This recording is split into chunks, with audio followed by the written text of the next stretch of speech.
Buenos días, muchas gracias al comité organizador por la invitación. El Departamento de Cardiología se enorgullece de participar. Y a ver, la pregunta es algo muy frecuente. Cuando uno se enfrenta a un electrocardiograma, siempre hablamos, ¿no es cierto?, de la frecuencia, del ritmo, de la conducción AB, del QRS, de cómo está el sistema ST, pero siempre, para bien o para mal, dejamos lo que es el QT. Para algunos es algo medio complicado y la verdad ni siquiera está muy claro para muchos si es algo importante de medir. Obviamente que es importante de medir y eso es lo que vamos a ver en esta presentación. Los objetivos son claros.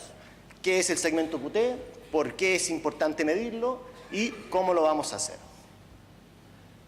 Bueno, cuando uno se enfrenta a un electrocardiograma, lo primero que tiene que saber es que el electrocardiograma es la representación eléctrica del funcionamiento del corazón, por lo cual la información que entrega es importantísima. Con respecto al intervalo QT, que es lo que estamos conversando ahora, tenemos que saber que consta básicamente de dos componentes. El primero es el QRS, que más que nada nos habla con respecto a lo que es la despolarización del ventrículo, y el segundo componente es el intervalo JT, que nos habla sobre la repolarización ventricular. Obviamente, ustedes teniendo estos dos conceptos, ya saben que el intervalo QT lo que hace es hablarnos sobre el trabajo eléctrico del ventrículo, específicamente la repolarización ventricular, porque como ustedes ven, el JT es algo mucho más importante en cuanto a magnitud que el QRS en el intervalo QT. Ahora bien, ¿por qué puede ser importante saber cómo está la repolarización de mi ventrículo? Porque nosotros sabemos, básicamente, que hay tres síndromes que se asocian a alteraciones de la repolarización. Y uno de esos, que es lejos el más frecuente y el que ustedes van a ver en la clínica, es el síndrome QT largo adquirido. ¿Y por qué es importante saberlo? Porque qué mejor escenario que estar hospitalizado, con fiebre, deshidratado, con hipocalemia, con fármacos nuevos, para expresar un síndrome de QT largo adquirido.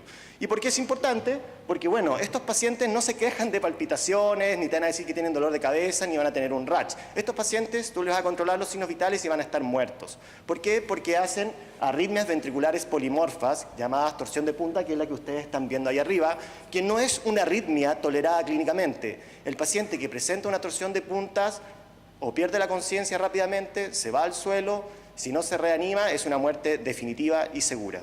La única forma en que un paciente con una torsión de punta te pueda llegar contando los síntomas es que sean torsiones de punta autolimitadas, no sostenidas.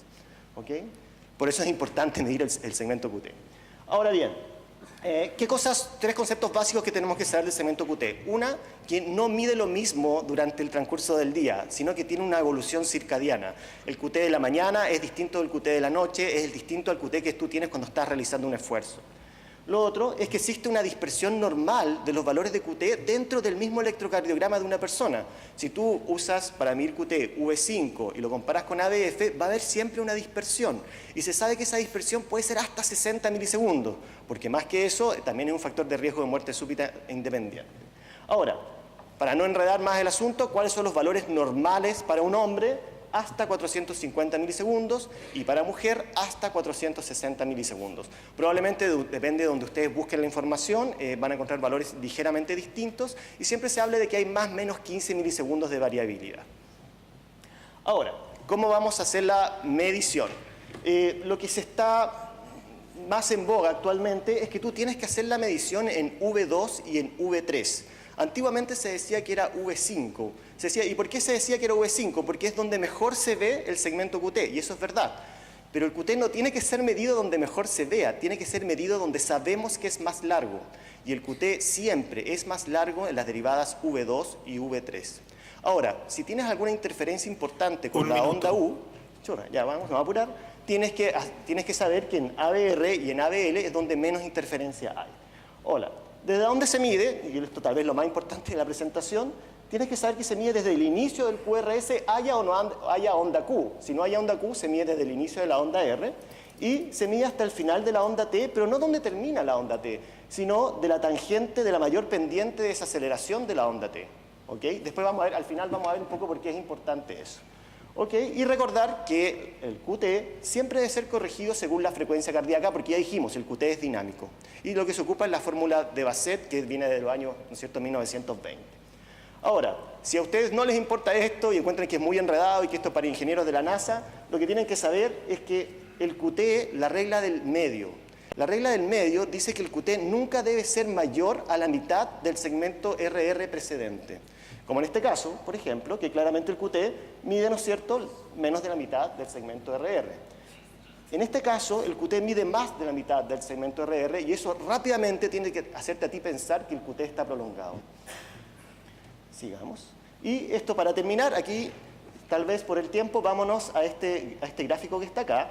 Si ustedes ven, si uno ve rápidamente, uno diría, estas tres personas tienen el mismo segmento QT, pero no es así. Fíjense que acá, claramente esta es una onda U que está interfiriendo en nuestra medición. Lo que nosotros tenemos que hacer es tirar la tangente y nuestro QT termina acá, que es distinto con este caso de acá, que realmente es un QT prolongado. Y en este caso que está acá, fíjense que es una onda T bifásica. La mayor pendiente en este caso es la que va acá subiendo. El QT tiene que ser cortado en esta zona. ¿Okay? Fíjense, por ejemplo, acá hay una T invertida. El QT tiene que ser la tangente del punto de intersección. ¿Okay? Eso. Y para terminar, es verdad que los registros electrónicos son equívocos y no se recomiendan, pero a veces yo prefiero eso a nada. ¿Okay? Eso. Muchas gracias, doctor.